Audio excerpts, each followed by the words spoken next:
Hey guys, Seth SU Fly Fishing. What we're going to do today is we're going to talk about fly rods, okay? For those who are just starting to get into fly fishing, there's a whole bunch of things that get thrown at you, like this is the best fly rod, this is the best saltwater rod, this is the best trout rod, this is the best mountain stream small fish rod. It can become overwhelming. What I'm going to do is I'm going to talk about price point, purpose, and then I'm going to talk about preference, okay? Three P's. It sounds ridiculous, but that's how I'm thinking about it. So price point. Okay. Price point. You can get ridiculous fly rods. You can get thousands of dollars into a fly rod. Okay. But if you're just starting out, I would suggest not to spend more than $150. In fact, you can get really good fly rods for $100. Maybe less. The two companies that I would really encourage you if you're getting started, they're nothing fancy, they will get the job done, okay, is a TFO NXT rod, okay, you can find a lot of them online still, not very expensive, very good, and a Redington Trout series, okay, both these rods, not very expensive, very good. Now, if you're a little uncomfortable spending the price point that you find on those, a little bit cheaper, you can go to a White River Cabela setup, okay? But all three of these are fine for you starting out, okay?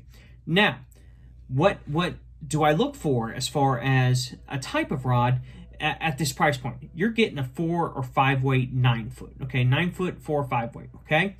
That is what you are looking for, all right? You are looking for something that is an all-around rod, because when you first start fly fishing, you're going to be using it for all sorts of things. You could have a warm water pond in your backyard, and you can have a trout stream like an hour up the road, okay? You're going to be using this thing for everything when you're learning, okay? So I wouldn't spend more than $150. In fact, you can go lower than that, and some really, really good rods can be can be found in the $80 to $100 range. Okay, so the two that I would suggest is a TFO NXT series or a Redington Trout series. Okay, those are both really good rods to start off with. And if you don't feel comfortable with the price point that you find with them, then maybe go down to a Cabela's White River series. Okay, all right. Now, moving from the price point, okay, let's go with purpose. What are we looking for? What are we going to be using this rod for, okay?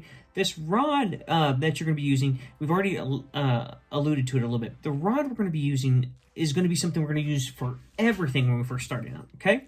Everything when we're first starting out. The big thing that you're going to, the big quality that you really want to, get in a new fly rod is expendability. You are going to beat up this fly rod.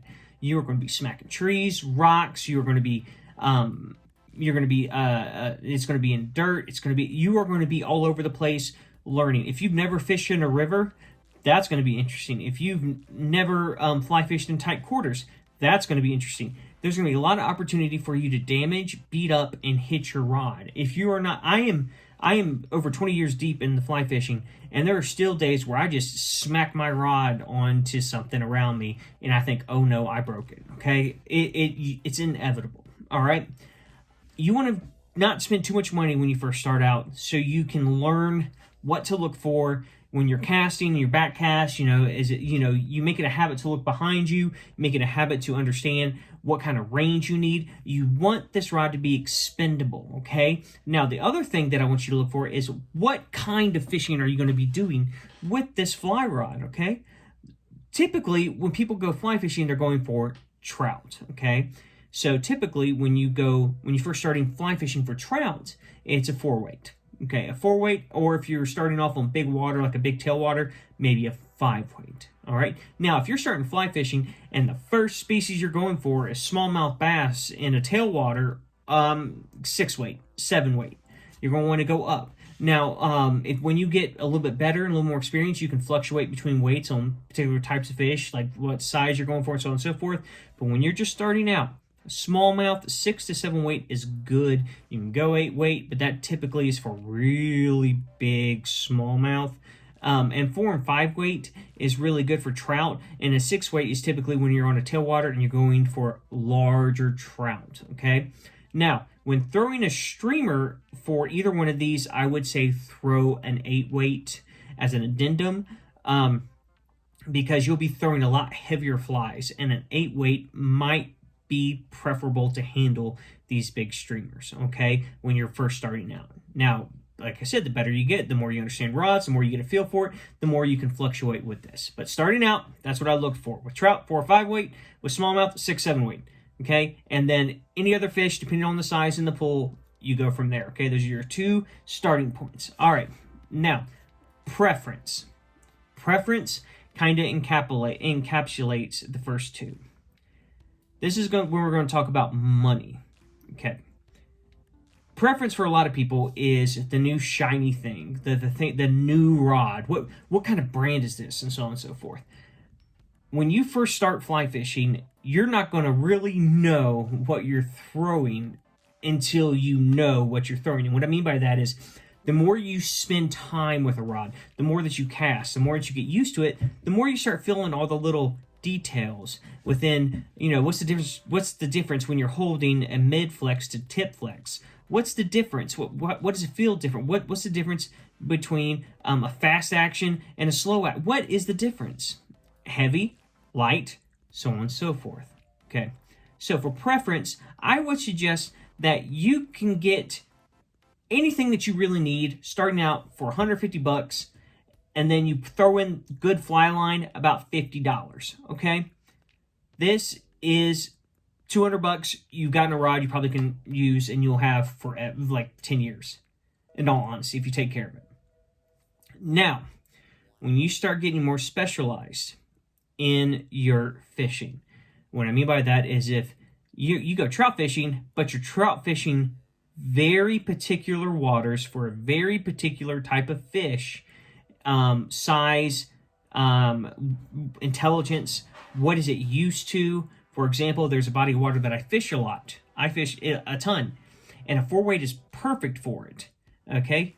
But if you fish anything bigger than 6X, forget trying to catch anything that's over 18 inches. Okay?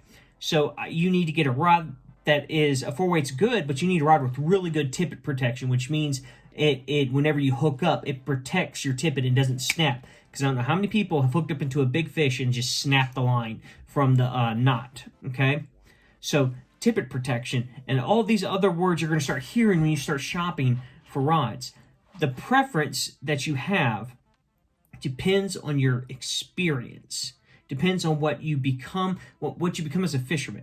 Now, what I thoroughly enjoy is a fast action or a mid-flex, mid-action. I don't like a tip action unless I'm fly fishing for muskie or carp. I like a rod that bends in the middle, give me some bend, give me some good tippet protection, and has a relatively quicker action. That's what I like. Some people will go all the way to a full flex and slow action bamboo rod, and they like it being a little heavier, and they like only throwing dry flies, and you know what? You can do that all you want to. It depends on what you like. But know that when you start getting into your preference, the price point is going to start rising from $150, $200 to $300, $400, $500, and then way past that when you start getting to very specifics. For example, I have a Diamondback rod. It's a $500 fly rod for nymphing. Okay. I use that for small mountain stream nymphing. It's a 10-foot 2 weight. It's very long rod, but it's light, and it's compact and light enough that I feel like I can get around and nymph for these smaller fish. Also, it's a lot of fun for nymphing, actually throwing a nymph rig, a Euro nymph rig. I have a TFO rod. It's about 360, a TFO Stealth. It's perfect for Euro streamers or Euro jigs for bigger flies. This is what I mean by particulars, okay, and preferences. I have a dry fly rod. It's a RL Winston. Those things get ridiculous. It's about $1,000, and I bought it because I dry fly fish whenever I see a hatch, and I do it enough that I can justify me spending that much money. Now, I say that because that is massive copium. I cannot justify spending $1,000. I just wanted it. So, preference. Eventually, you're going to spend money on a rod. Eventually, you're going to spend money on a rod that you really want for a particular situation. And there are hundreds of rods out there, thousands probably, honestly, if we count all the little homemade shops and mom and pop places. There are and rods that have been made before and rods that will be made. There are so many choices out there. So I would start off with a basic 4 to 5 weight for trout. To recap, 4 to 5 weight for trout, 5 to 6 weight for smallmouth. Depending on the fish, go from there. And then start looking at your preferences. But understand, once your preferences start getting more specific, your price point will start going up more. Okay. Now, to end, I want to discuss some terms. Okay, just some terms, just something quickly. Full flex, mid flex, tip flex.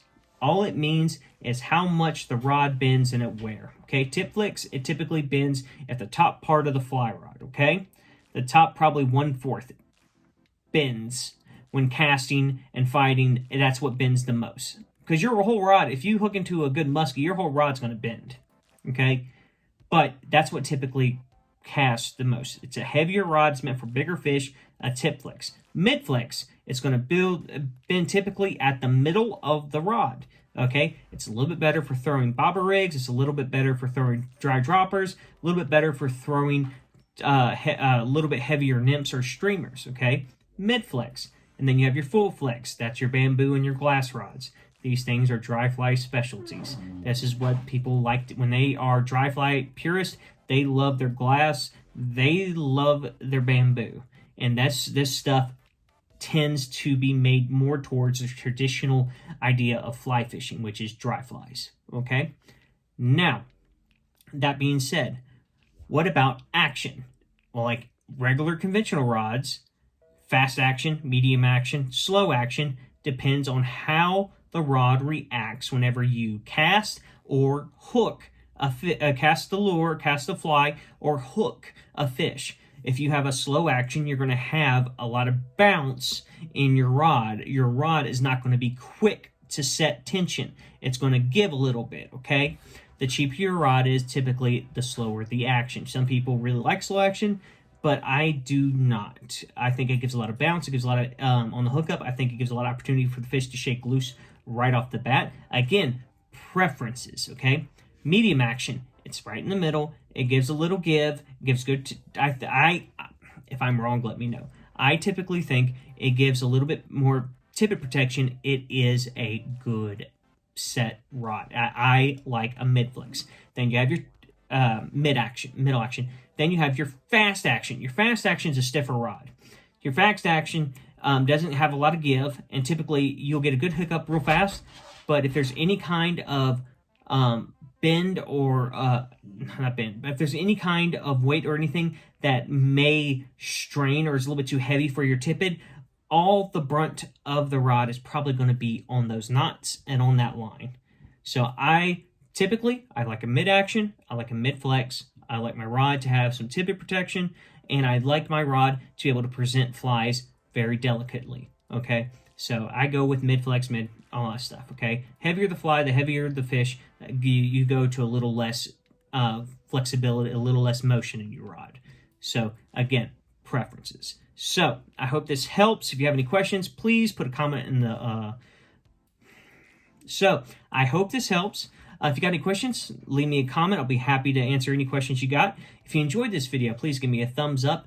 And if you like this video, please subscribe. I have out videos probably once or twice a week, and have been doing so for the last over a year. So thank y'all guys for watching, and get out there, get some fish, and as always, tight lines and blessings.